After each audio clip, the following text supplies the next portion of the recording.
ازيكم عاملين ايه؟ يا رب تكونوا بخير. المهم عشان ما اطولش عليكم وتبقى المقدمة طويلة، لو انتم مش مشتركين في القناة دي واول مرة تشوفوها ما تنسوش تشتركوا فيها وتفعلوا جرس التنبيهات عشان يوصلكم الفيديوهات في ميعادها، وما تنسوش برضو تعملوا لايك للفيديو ده. ولو حد منكم عنده قصة وعايز يبعتها لي على رسائل صفحة الفيس، هتلاقوا لينك صفحة الفيس موجود في وصف الفيديو تحت. يلا جاهزين مستعدين؟ نبتدي القصة بتاعت النهاردة. بيقول صاحب القصة: انا كنت غاوي ادخل الحمام بالموبايل، افضل قاعد فيه بالساعات وبنسى نفسي، لحد ما جه يوم وحصلت معايا حاجة غريبة جدا اول مرة تحصل لي. متعود ان افتح الفيس او الواتس واكلم اصحابي وانا حاطط الهاند فري في وداني وبسمع اغاني، واليوم ده انا كنت قاعد فيه لوحدي في الشقة، وفجأة وانا جوه الحمام سمعت صوت غريب من بره بيقول لي وطي الاغاني شوية. اتنفضت من مكاني وطلعت الهاند فري من ودني وانا مستغرب هو انا اللي سمعته ده صحيح، وفضلت قاعد مركز لمدة دقيقة لكني ما سمعتش اي صوت تاني، فقلت يمكن بيتهيألي ولا حاجة، وحطيت الهاند فري في وداني تاني وكملت سماع اغاني. وانا عمال اسمع الاغاني ومنسجم قوي، فجأة الاغاني فصلت مرة واحدة وسمعت نفس الصوت في السماعات بيقول لي وطي الاغاني شوية، والمرة دي الصوت كان عالي جدا بطريقة بشعة. لقيت ركبي بتخبط في بعض ومش مصدق اللي بيحصل لي ده، وقلت لا انا لازم اقوم بسرعة واخرج بره الحمام. لكن اللي قطع تفكيري صوت خطوات حد ماشي بره الحمام. في صوت خطوات حد ماشي في الشقة بره، والصوت عمال يقرب من الحمام. الصوت كأنه صوت رجلين حد لابس جزمة بكعب عالي، وعمال يقرب شوية شوية ببطء من الحمام. ولقيت قلبي بينبض بسرعة رهيبة لدرجة ان خلاص قلبي كان هيقف من كتر الرعب. وسمعت صوت الخطوات قدام باب الحمام، وبعد كده الصوت وقف، وفي نفس الثانية سمعت صوت زي صوت سن السكينة، واترعبت اكتر لدرجة ان انا خلاص كنت بموت وانا واقف في مكاني. فضلت واقف قدام باب الحمام وواخد وضعية الهجوم لأي حاجة ممكن تحصل، بس صوت سن السكينة اختفى بالتدريج وما بقتش سامع اي حاجة. بس شفت خيال حد واقف بره باب الحمام، كنت شايف الظل بتاعه من تحت الباب. جمدت قلبي وفضلت اتسحب اكتر واكتر لحد ما قربت من باب الحمام. عشان ما اعملش اي صوت حطيت ايدي على الاكرة، وبالتدريج بدأت احرك اكرة الباب وانا وشي بيطلع سخونية جامدة وسامع صوت دقات قلبي، وايدي عمالة تترعش وانا بفتح الباب. وفجأة وبدون اي مقدمات فتحت الباب بسرعة، واتفاجئت بإضاءة شمس عالية جدا ملت المكان كله لدرجة اني لقيت نفسي مش شايف اي حاجة. وفجأة سمعت صوت شباك بيتفتح، وسمعت صوت امي بتصحيني وتقول لي قوم يلا سلم على الضيوف. قلت ايه ده؟ انا بحلم؟ معقولة ده حلم؟ الحمد لله الحمد لله. فرحت جدا ان انا كنت بحلم. مسكت الموبايل بتاعي بصيت فيه، لقيت الساعة 2:15 الظهر. شلت الموبايل في جيبي ودخلت على الحمام عشان اخد دش، ونزلت تحت الدش، وفجأة وبدون اي مقدمات سمعت صوت الموبايل وهو بيرن. فقفلت المية وطلعت من تحت الدش ورحت على البنطلون اللي هو متعلق على الشماعة اللي ورا باب الحمام، وطلعت الموبايل بتاعي من جيب البنطلون. لكن لما بصيت في الموبايل اتصدمت، ما لقيتش اي مكالمات فايتة، لكني لقيت رسالة مجهولة مبعوتالي. الرسالة كان مضمونها غريب وكلامها مش مفهوم، وكانت الرسالة بتقول اتمنى تزورني دلوقتي احسن من اني ازورك بالليل. فضلت افكر لمدة دقيقة في الرسالة دي وما فهمتش منها اي حاجة. الرسالة ملهاش اي معنى. فخدت الرقم بتاع الرسالة دي وحطيته على الترو كولر عشان اعرف اسم الشخص اللي هو بعت الرسالة دي، فظهر لي في الترو كولر اسم ام تسنيم الخياطة. فقلت ايه ده؟ مين دي؟ وليه تبعت لي انا الرسالة دي؟ وفي وسط تفكيري وانا واقف في الحمام عدى هوا بارد من ورايا مرة واحدة، ومعرفش الهوا ده جالي منين، مع اني كنت قافل شباك الحمام. وبصيت ورايا وما لقيتش اي حاجة، وقلت اكيد الرسالة دي مبعوتالي بالغلط. ورجعت تاني تحت الدش عشان اكمل حمومي، وحطيت الشامبو على راسي. وفجأة سمعت صوت الموبايل بيرن للمرة التانية. فقلت وانا واقف تحت الدش والله ما انا ردت عليه، خليك كده اقعد رن مع نفسك. وطنشته وما اهتمتش بيه وكملت حمومي عادي. وفجأة لقيت المية قطعت عليا ولسه الشامبو على عيني ما شلتهوش، وما بقتش شايف قدامي ومش عارف اعمل اي حاجة. وحسيت بنفس الهوا الساقع بيعدي من جنبي مرة تانية، وعدى من جنبية اكتر من مرة، وانا مش قادر افتح عينيا ومرعوب ومتأكد ان في حد واقف قدامي.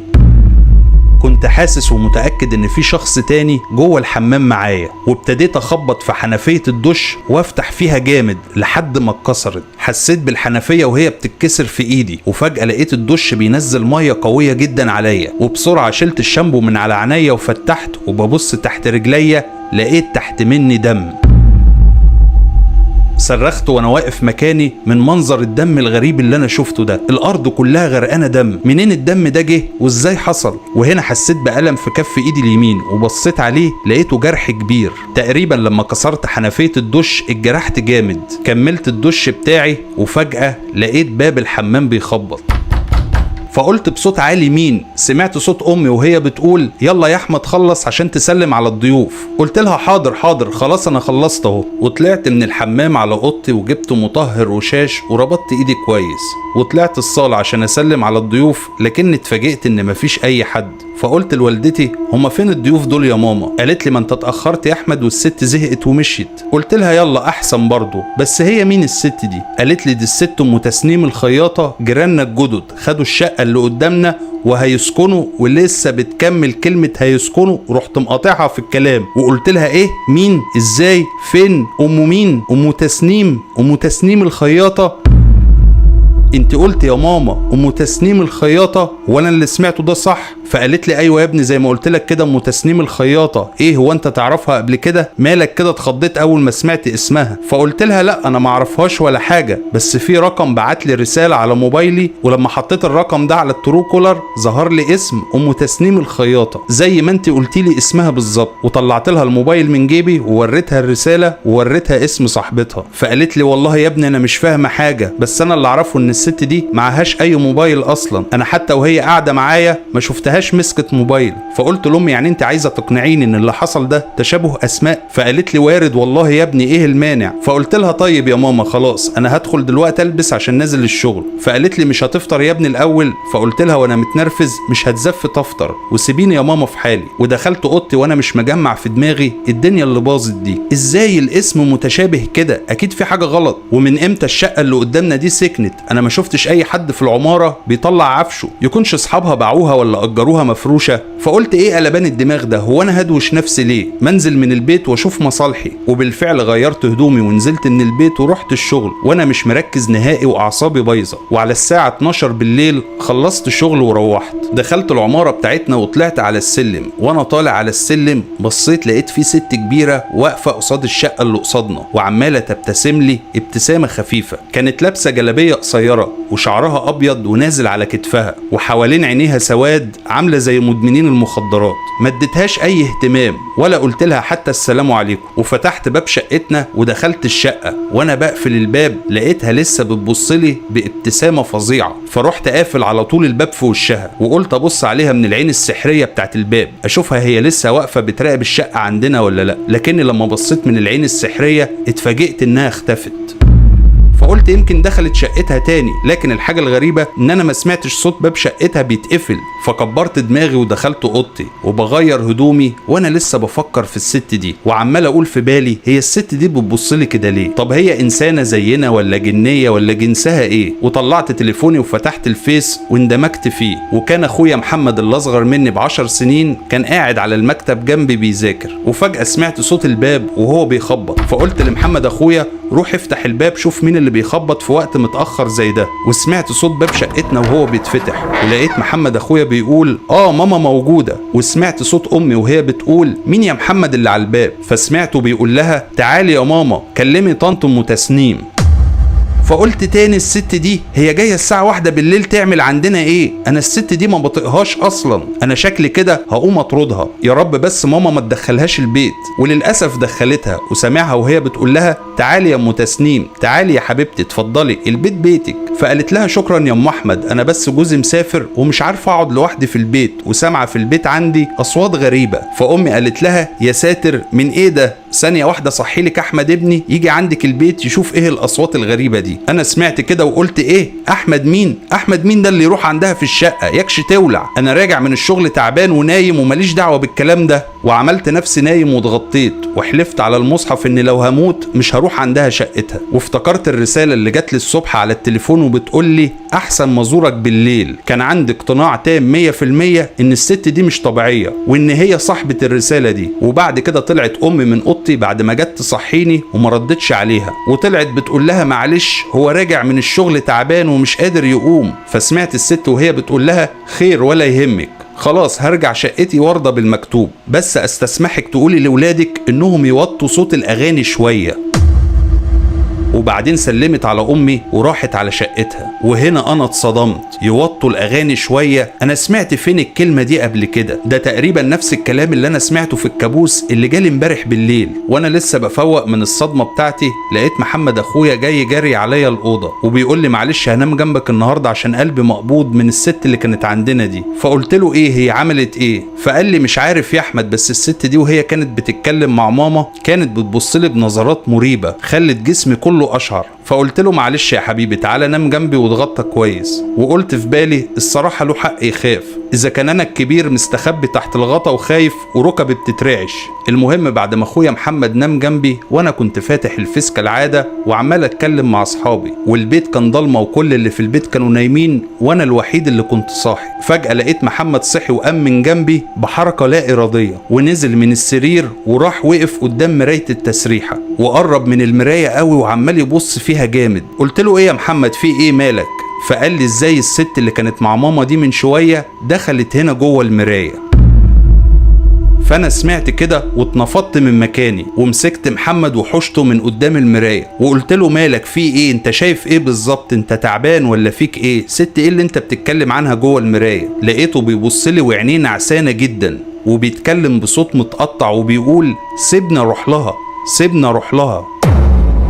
وانا عمال اخبط على وشه واقول له فوق يا ابني فوق، مين دي اللي انت تروح لها؟ وحسيت ان قلبي بقى طبلة بلدي وبقيت انهج من كتر ما انا مش قادر اتنفس. وكل شويه محمد يقع مني على الارض واقومه تاني وكانت عينيه نعسانه جدا وعمال يقول لي سيبنا اروح لها، سيبنا اروح لها. فسبته وجريت على اوضه ماما عشان اصحيها وحكيت لها على كل اللي حصل. فلقيتها قامت بسرعه من على السرير وجريت على محمد وبتحاول تفوق فيه لكن مفيش فايده، عمال يهلوس ويقول سيبونا اروح لها، سيبونا اروح لها. فلقيت امي بتقول لي هات لي الموبايل بتاعي بسرعه، الواد حالته مش تمام وتقريبا شاف حاجه خوفته. واديتها الموبايل بتاعها وتوقعت انها تتصل مثلا بدكتور او هتتصل بالاسعاف. لقيت امي اتصلت بالشيخ عثمان اللي هو امام الجامع اللي موجود في شارعنا، وكانت الساعه داخله على 2:30 بالليل، وكلمته وقال لها انا حالا جاي لك دلوقتي، وقفلت السكه معاه. ودخلنا محمد الحمام وغسلنا له وشه وراسه وهو برضه مفيش فايده مش عايز يفوق وعمال يقول سيبونا اروح لها، سيبونا اروح لها. كنا مستغربين من اللي بيقوله ده لحد ما سمعنا صوت الباب وهو بيخبط، وامي قالت لي روح افتح الباب بسرعه تلاقي الشيخ عثمان وصل.